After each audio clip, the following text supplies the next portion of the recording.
তোমাদের মধ্যে অনেক বন্ধু বান্ধব দেখবে মানসিক অবসাদে ভোগে, পড়া ছেড়ে দেয়, মনোচিকিৎসকের চিকিৎসা নিতে হয় এবং অনেক ছাত্রছাত্রী আত্মহত্যা করে। রোজই প্রায় খবর পাওয়া দেখবে টিভিতে অমুক ছাত্র বা অমুক ছাত্রী হঠাৎ করে পরীক্ষার রেজাল্ট খারাপ হওয়ার জন্য বা কোনো সময় বা বকাবকির জন্য আত্মহত্যা করেছে। তো এই ঘটনাগুলো যাতে ডিপ্রেশন না আসে, যাতে আত্মহত্যার মতো অত বড় অঘটন না ঘটতে পারে, যাতে মোবাইলে অ্যাডিক্টেড না হয়ে পড়ে, কি করে ভালোভাবে নিজের জীবন কাটানো যায়, মানসিক বিকার না হলে তো সারাদিন মানসিকতায় কিভাবে বড় হওয়া যায় সে সম্বন্ধে আমার যেটা টপিক বলা হয়েছে সেটা হচ্ছে ইন্টারনেট অ্যাডিকশন, ডিপ্রেশন এবং সুইসাইড ছাত্রছাত্রীদের ক্ষেত্রে। করোনা পরে আমাদের সমাজ ব্যবস্থাকে অনেকটাই ধ্বংস করে। করোনা প্যান্ডেমিকের পরে আমরা জানতাম তখন দুটো প্যান্ডেমিক এরপরে হবে তার থেকে।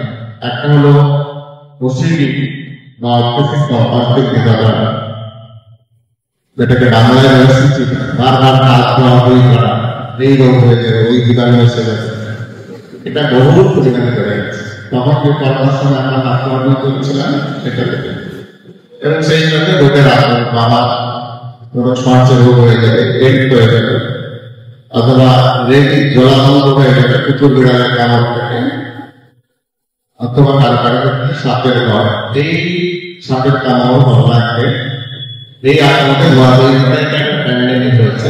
অন্যতম ইন্টারনেট এখন প্রায় কম দেখি, শুধু ছোটরা বড়রা মোবাইলে আসক্ত হয়ে এতে চব্বিশ ঘন্টায় মাত্র 1 ঘন্টা দেওয়া, 1 ঘন্টা ক্রেডিট মোবাইল, ল্যাপটপ এবং টিভি যদি 1 ঘন্টা ম্যাক্সিমাম ব্যবহার করা যায়, তার কাছে ব্যবহার করলে কোনো সমস্যা আসবে।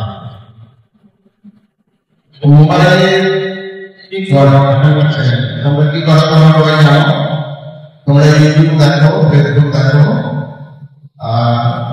রিলস বানানো অনেক টাকা রোজগার করে, এবারে খবর পাওয়া যায়, এগুলো ধীরে ধীরে বাড়ছে। কেউ কেউ আবার ওয়াচ টাইম টাকা পাওয়া যায়, আর পরে আবার গেম থাকে, ফ্রি ফায়ার থাকে, পাবজি থাকে, ব্লু হয়ে থাকে, এগুলো একটা নেশার মতো যাতে আসলে সোশ্যাল মিডিয়ায় খবর করা হয়। সোশ্যাল মিডিয়ায় এখন তারা নানানভাবে বেশি মোবাইল ব্যবহার করে সবাই, সেটার জন্য নানান ধরনের একটা ইন্টারন্যাশনালি একটা চলছে প্রচেষ্টা, যা আগে করে আমরা সবাই মোবাইল আক্রান্ত হয়ে পড়েছে,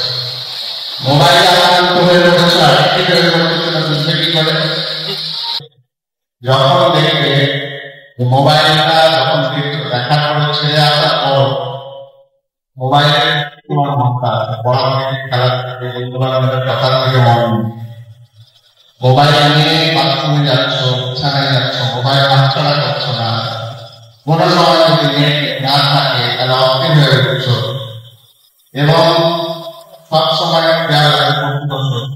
মোবাইলে একটু নোটিফিকেশন এই সামনে মন থাকে, এগুলো পরে বন্ধু বান্ধবদের সঙ্গে খেলাধুলা ছেড়ে দেবে, বাইরে বেরোটা ছেড়ে দেবে, বাড়ির লোকজনের সঙ্গে মেলামেশা কম, কারোর সঙ্গে কথা বলে না, কোনো হবি যেগুলো করে সেগুলো ছেড়ে দেবে এবং পাড়া প্রতিবেশীর সঙ্গে সম্পর্ক, আত্মীয় পাড়া থেকে যায়, পাড়া প্রতিবেশীর কোনো বাড়িতে লোকজন হলে তাদের সামনে না বেরোনো, এগুলোর লক্ষণ হচ্ছে ওই সময় গিয়ে মোবাইল নিয়ে বসে থাকা মানে হচ্ছে মোবাইল অ্যাডিক্টেড হয়ে পড়ছে। মোবাইল বেশিক্ষণ ব্যবহার করার ফলে আজকালকার বাচ্চাদের মধ্যে স্পিচ ডেভেলপমেন্টে প্রবলেম হচ্ছে। ছোট বাচ্চারা ঠিকভাবে কথা বলতে শিখছে না, কারণ তারা চোখের জন্য মোবাইল নিয়ে কাটছে। কথা বলতে গেলে, কথা শিখতে হলে মোবাইলে বড়দের সঙ্গে কথা বলতে হবে, কথা শুনলে তো কথা শেখা হয়। বড়রা কথা বলে, ঠাকুমা দিদিমা মাসিটা বলে এটা বলো ওটা বলো, তাদের সঙ্গে কথা বলতে বলতে কথাটা ডেভেলপমেন্ট হয়। কিন্তু যদি 24 ঘন্টা মোবাইল নিয়ে কাটে, কেউ যদি বড়রা কাছে কথা না বলে, তারা কথা বলাটা কেউ শিখবে না বাচ্চা। এবং সোশ্যালাইজেশন, লোকজনের সঙ্গে কথা বলতে হবে। বাড়িতে লোকজন মিলে কি কথা বলবে, রাস্তায় কোনো কাকু বা জেঠুর সঙ্গে দেখা হবে, কি কথা বলতে হবে বলতে পারবে না। সোশ্যালাইজেশন সেন্সটা চলে যাবে। আত্মীয় বাড়িতে গেলে কার সঙ্গে কি কথা বলতে হয় সেগুলো সব হারিয়ে যায়। এবং ধীরে ধীরে বাচ্চা একটা কেমন বোকা মতো হয়ে যায়। ক্রমক্রমে একটা যন্ত্রর মতো, মোবাইল যেমন একটা গ্যাজেট, বাচ্চারা গ্যাজেটের মতো হয়ে যায়। এমনকি মোবাইল যদি নিয়ে নেওয়া করে, তাহলে হঠাৎ করে ডেকে ভাঙচুর, মারধর, গালাগালি সব দেখা যায়। বড়দের হঠাৎ তোলা, জিনিসপত্র ভাঙচুর করা, এবং আমাদের দোকানে অনেকে করে। অনেকে উন্মাদ হয়ে যায়, ছেলেকে দেখতে বাড়ির বাবা মা যখন ব্যবহার করে আমাদের ছেলেরাই ভয়াবহ হয়ে যায়। কেউ কেউ বাবা মাকে পূর্ণ করে, এতটাই বাণিজ্য করে। কেউ কেউ আবার মোবাইল ব্যবহার করতে করতে নিজেরা কেমন একটা ভেজিটেটিভ স্টেট, অর্থাৎ ক্যাটাগরি হয়ে যায়। মানে কথাও বলে না, গাও করে না, খাওয়া করে না, খায়ও না, ঘুমায়ও না, কেমন একটা কুকুরের গন্ধ হয়ে যায়। চড়ে না, চড়ে না, কথাও বলে না, এরকম একটা ভেজিটেটিভ স্টেট ক্যাটাগরি হয়। কারো কারো ক্ষেত্রে তথ্য উন্মাদের মতো আচরণ করে। আবার কিন্তু মোবাইল নিজের থেকেই ব্যবহার না করা, মোবাইল দেখে আতঙ্ক হয়ে যায়, তা হাতুড়িয়ে রাখে, এখানে দেখতে পাচ্ছি না। অন্যদের ক্ষেত্রে প্রচন্ড রকম মাথা যন্ত্রণা, চোখের পাওয়ার অনেক বেড়ে যায়, দৃষ্টিশক্তি কমে যায়, মনসংযোগ কমে যায়, স্মৃতিশক্তি হয়ে যায়। কেউ তো বাবা মাকে চিনতেও পারে না। সবাই শুনছ মোবাইল অতিরিক্ত ব্যবহারের ফলে কি প্রবলেম হয়? পড়াশোনার তোমরা যে যা জানতে আছে সব সেগুলো হারিয়ে যাবে। নিজেদের যেগুলো স্কিল আছে সেগুলো সব হারিয়ে যাবে। খেলতে পারো, নাচতে পারো, গাইতে পারো, জিমনাস্টিক করো, অ্যাথলেটিক্সে আছো, ব্রহ্মচারী করো, সব লোকে তোমার জীবন থেকে হারিয়ে যাবে। একটা তো করোনার সময় বলেছি যে আমি তো সবাইকে করোনার সময় ঘর থেকে বেরোতে দেওয়া হয়, খেলতে দেওয়া হয়, বন্ধুর সঙ্গে ঘুরতে দেওয়া হয়। সেই যে একটা হারি অনলাইনে পড়াশোনা, অনলাইনে শিক্ষা, ওয়ার্ক ফ্রম হোম করে দিয়ে আমাদের যে ঘরবন্দি করেছিল, এখন লকডাউন উঠে গেছে। এখন আমরা সবাই অলমোস্ট স্বাভাবিক জীবনযাত্রা যদিও বলেছি, কিন্তু আমরা স্বাভাবিক জীবনের ক্ষেত্রে নয়। বাচ্চারা খেলাধুলো যায়, কেউ খেলাধুলো করে না, স্কুলের থেকে বন্ধুদের সঙ্গে যে আড্ডা নেওয়া হয় না। মানুষ যথাসম্ভব পড়াশুনো বাড়ি থেকে করলেও অনলাইনে টিউশন, প্রচুর ছেলে মেয়ে গান বাজনা সব অনলাইনে বাড়িতে যাচ্ছে না। ওয়ার্ক ফ্রম হোম, কাজে আমার কাছে যেতে হচ্ছে না, বাড়ি থেকে কাজ করা যাচ্ছে। এবং স্যারেরাও বহু পড়াশোনা মোবাইলে পাঠায়। এই মোবাইল ব্যবহার করতে না বলতে বলতে স্যারেরা মোবাইল হোয়াটসঅ্যাপে পড়াশোনা পাঠাচ্ছে। স্কুল থেকে তো মোবাইল নেই, সরকার থেকে তো মোবাইল নেই। মোবাইল ব্যবহার করতে না বলে মোবাইল লাগছেই তো, বাড়ির বড়রা আছে বলে সরকার থেকে স্কুল দিচ্ছে। খুব ছোট বাচ্চা ক্ষেত্রে, মানে বাচ্চাকে এখন মোবাইল ছাড়া মানুষ করবো, মোবাইল ছাড়া খাওয়ানো যায় না, মোবাইল ছাড়া ঘুমানো যায় না। তাছাড়া 24 ঘন্টা বাড়িতে মোবাইল শুধু রেখে কতক্ষণ একটা বাড়িটাকে নিয়ে কাটাতে বাবা। আর এইখানে আসল সমস্যা যেটা বর্তমান সমাজে আমাদের, যেটাকে আমরা বন্ধ পরিবার বা ছোট পরিবার বলি, বাবা মার একটা বাচ্চা আলাদা করে সংসার করা, এই ভাবনা পরিবারটাই হচ্ছে মূল কারণ। বাচ্চার ক্ষেত্রে সঙ্গ দেওয়ার জন্য বাচ্চা নিঃসঙ্গ, বাচ্চা কাকা নেই, মামা নেই, মাসি নেই, বেশি একটা অবাক করার বিষয় হলো আগামী 20 বছর পরে কিন্তু এই মামা, মাসি, কাকা কাকিমা জ্যাঠা জেঠিমা এই শব্দগুলি থাকে না, কারণ সবারই একটা করে বাচ্চা এখন ভাই বোন নেই, ফলে ভবিষ্যতে তাদের ছেলে মেয়েদের কাকা জ্যাঠা করে হয়। এখন যেটা আস্তে আস্তে বাবা ভাই বোন বা মায়ের ভাই বোনের ভাই ছেলে মেয়েরা সেই সম্পর্কে ভাই বোন হচ্ছে, কাকা জ্যাঠা মামা মাসি হচ্ছে। কিন্তু একটা জেনারেশন আগে মানে এখনের সময়ে যারা বাচ্চা বাবা মা হবে 2 বছর পরে তারা নিজেরাই আছে, ফলে তাদের ভাই বোন নিয়ে ফলে তাদের পরবর্তী জেনারেশনে বাবা মার তরফ থেকেও কোনো ভাই বোন না থাকায় মামা কাকা জ্যাঠা মাসি দিদি এই তর্কগুলো থাকে, দাদু দিদাকে আলাদা থাকে। বাচ্চা একটা ইমোশনাল রিলেশনশিপ হয় সবার সাথে, অ্যাটাচমেন্ট হয়, সবার আরো আলাদা হয়। মা বাবার একরকম, কাকা জ্যাঠার একরকম, মামা মাসির একরকম, দাদু দিদার একরকম। এই সম্পর্কগুলো যদি না হয়, বাচ্চা 24 ঘন্টা পড়াশোনা ছাড়া বাচ্চার সময়টুকু নিঃসঙ্গ, এই শূন্যতার জায়গাটা মোবাইল ইমোশনাল জায়গাটা, বাচ্চাদের আবেগের জায়গাটা, তাদের কোনো আবেগের টানের জায়গা, কারোর সঙ্গে রিলেশন বেড়ে যাচ্ছে, খেলাধুলা করতে এখন পাঠায় না, ফলে বাড়ির বাইরের ছেলেমেয়েরা সব খারাপ, পরিবেশে পাথর খেলতে পাঠায় না বাচ্চাকে, নাকি বাচ্চা খারাপ হয়ে যায়। গোটা সমাজকে সবাই খারাপ ভাবছে, নিজের বাচ্চা গভর্নমেন্টে থাকলেই ভালো হবে, এটাই সবচেয়ে বড় ভুল। যত সুখ নাকি নিজেদের 4 দেওয়ালের মধ্যে আছে, এটাই বর্তমান সমাজের কনসেপ্ট। আমরা সমাজকে বিচ্ছিন্ন করে সুখী হতে চাইছি, এই তথ্যটাই হল সমস্ত সংকটের মূল কারণ। এই যে আমি বলছিলেন যে early marriage, parental marriage, early marriage, adolescent পিরিয়ডে সেক্স করছে বাচ্চারা, sexual addiction, drug addiction, internet addiction, 3টে অ্যাডিকশন বর্তমানে ছাত্র এবং অ্যাডোলেসেন্ট বাজে অ্যাডিক্টেড হয়ে পড়ে। তার মূল কারণ হচ্ছে কিন্তু ইমোশনাল ডিপ্রাইভের নিঃসঙ্গতা, এবং তার কারণ হচ্ছে যে এই প্রজন্ম বর্তমান সময়ে সবাই সুখ মানে বুঝেছে আলাদা হয়ে, দুজন আমি আমার স্ত্রী আর আমার সন্তান 3 জন জায়গাটাকে মতো ঘরে আলাদা থাকছে। সমাজকে সেটা হল সবচেয়ে বড় ভুল ধারণা। আমরা সামাজিক জীব এবং আমাদের বড় একটা হওয়া, বেঁচে ওঠা সমাজের মধ্যেই হয়। আমরা সামাজিক শিক্ষায় পরবর্তী জীবনে আমরা চিরকাল করি। এবার তাহলে কি করা কি, অনেক বাবা মার সঙ্গে প্রথম যদি হঠাৎ করে মোবাইলটা কাটিয়ে নেয়, তাহলে বাচ্চা অসম্ভব ভায়োলেন্ট ফেন্সার হয়ে যায়, মারধর করে গায়ে হাত তুলে। এটা নিয়েও অনেক রোগী আমার কাছে বহু বাচ্চা আসছে। আজকালকার বাচ্চারা এত বেশি অসহনশীল কেন, এদের রাগ ক্ষোভ এত বেশি কেন, এরা বড়দের উপর মারধর করে কেন, বড়দের উপর কথা বলে কেন? আসলে বাচ্চাদের ছোট থেকে আমরা যেভাবে মানুষ করি সেভাবে মানুষ, বাচ্চারা তো আদাব পায়।